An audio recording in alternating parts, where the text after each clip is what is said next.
Pemirsa, data BPS mengungkapkan jumlah wisatawan asing yang datang ke Bali turun drastis di tahun 2020.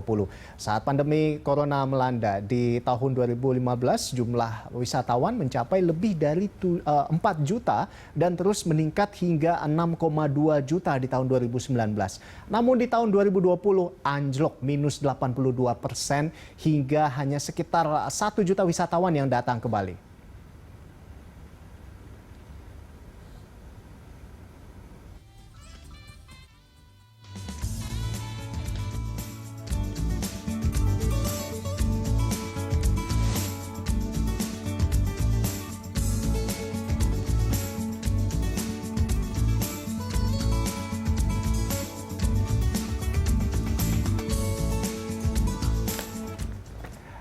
Iya, nah sekarang saya mau langsung ke Pak Odo lagi nih. Pak Odo, jadi bagaimana ini langkah strategis agar memang vaksinasi ini bisa 70% minimal di sana bulan Juli nanti sudah ada 2 juta yang minimal sudah divaksin di sana. Bagaimana ini Pak Odo? Terima kasih Pak Rolando. Jadi saat ini kalau kita lihat trennya ini hampir antara sehari adalah 45.000 sampai 50.000 orang divaksin, dan bulan depan akan kedatangan lebih dari 30 juta dosis, dan ini salah satunya akan diarahkan ke Bali, sehingga pada akhir Juni dan awal Juli sudah lebih dari 2 juta. Harapannya adalah ketika sudah tervaksin lebih dari 70% dari yang usia di 18 tahun akan tercipta herd immunity dan juga wabah bisa terkontrol dengan baik. Kedua adalah tadi saya dengar tapi yang disampaikan Pak Rondo mengenai digital. Nah, dalam proses digital ini bukan saja berita satu aja nih, tim dari berita satu yang menerapkan digital. Kita lihat sekarang proses penggunaan digital di Bali meningkat, terutama penggunaan kris, yaitu meningkat lebih dari 690% dari 1 tahun. Artinya orang mulai menggunakan banyak digital, apakah untuk berjualan atau untuk bertransaksi. Dan kedepannya memang Bali perlu bertransformasi bukan hanya bergantung pada sektor pariwisata, tapi sektor-sektor lain.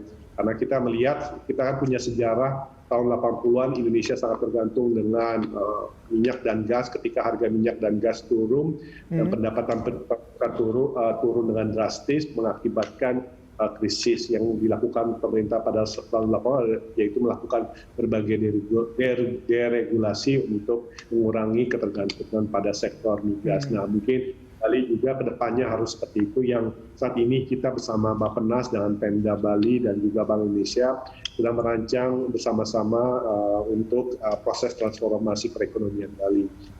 Pariwisata ya, tapi juga sektor-sektor lainnya. Dan kalau kita lihat seperti di Bali, sebenarnya pertaniannya juga lumayan maju, pertanian yang mempunyai nilai tambah. Seperti kalau di Bali ini ada menghasilkan wine yang cukup bagus, seperti merek Hutton atau Sababai, yang mana produksi anggurnya diambil dari Buleleng. Dan saya dengar cerita seperti beberapa tahun lalu ketika salah satu perusahaan yang mulai produksi wine, seorang petani yang penghasilannya hanya beberapa juta, kemudian setelah dilatih, kemudian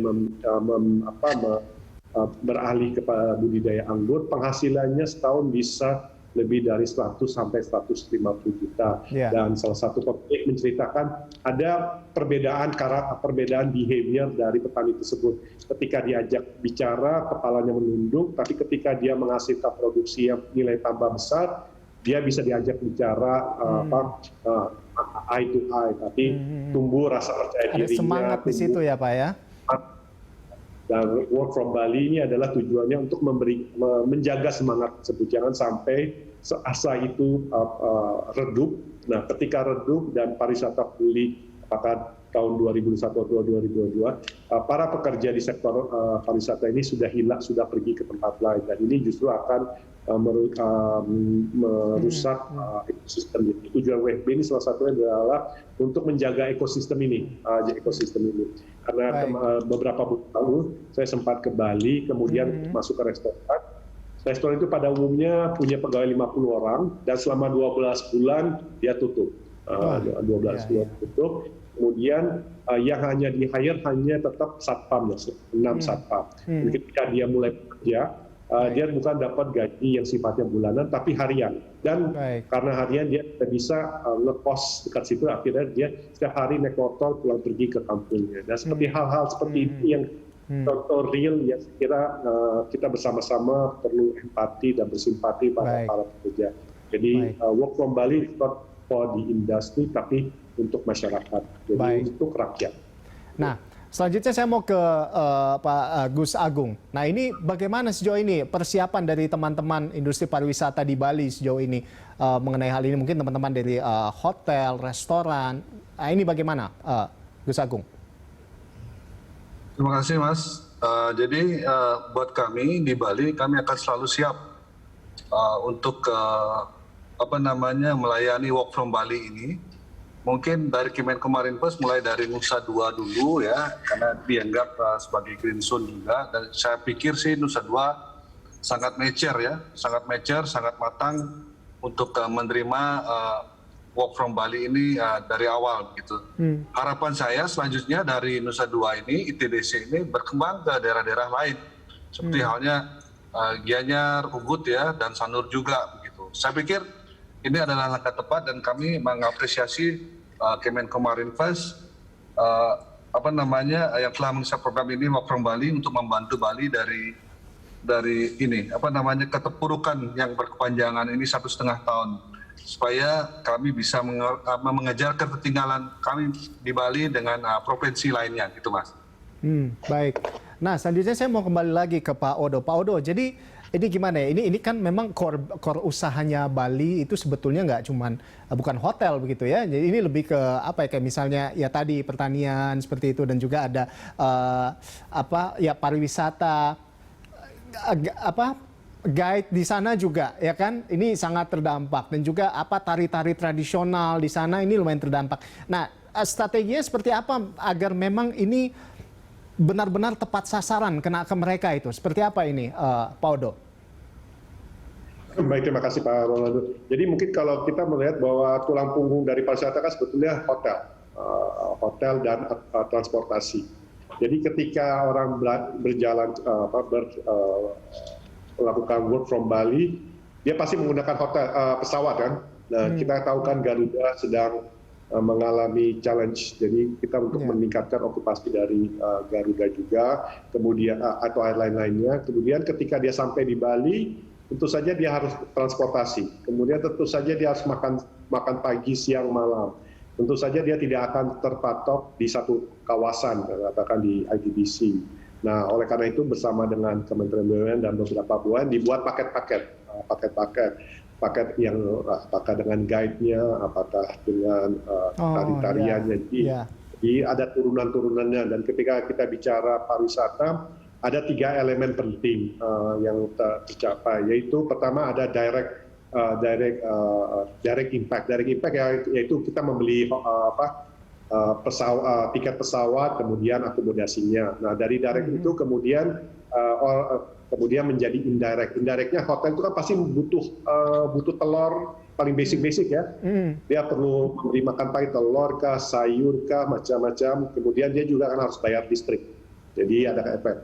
Dan kemudian dia bisa membayar gaji karyawannya. Dan ketika dia bisa gaji karyawannya itu kan nanti dia harus cari kos tempat tinggal. Kemudian dia juga harus bayar pajak. Nah, dan terakhir adalah induce. Nah, karyawan ini kan nanti dia belanja makanan, dia ke pasar, ke toko swalayan. Jadi ketika kita bicara pariwisata itu ada ekosistem yang ingin kita jaga. Mulai dari industri penerbangannya kah, mulai dari transportasinya, mulai dari hotelnya, restorannya, sampai pertanian. Karena sebelumnya kan Gus Agung bisa cerita, pariwisata ini kan menarik banyak sekali membeli produk-produk pertanian. Produk-produk pertanian, apakah telur, ayam, macam-macamnya. Ketika itu turun pariwisata, maka dampaknya adalah ke pertanian, perdagangan, dan lain-lain. Nah, dengan Dan ada riset di mana Rp1 perjalanan apakah ASN atau wisatawan akan memberikan Rp1 mendampak 3 sampai 4 rupiah. Jadi dampaknya itu yang ingin kita kejar, itu multiplier effect. Memang nilainya nggak banyak perjalanan ASN, tapi persepsi yang dibangun itu persepsi dibangun bahwa Bali aman untuk dikunjungi itu yang paling penting. Baik.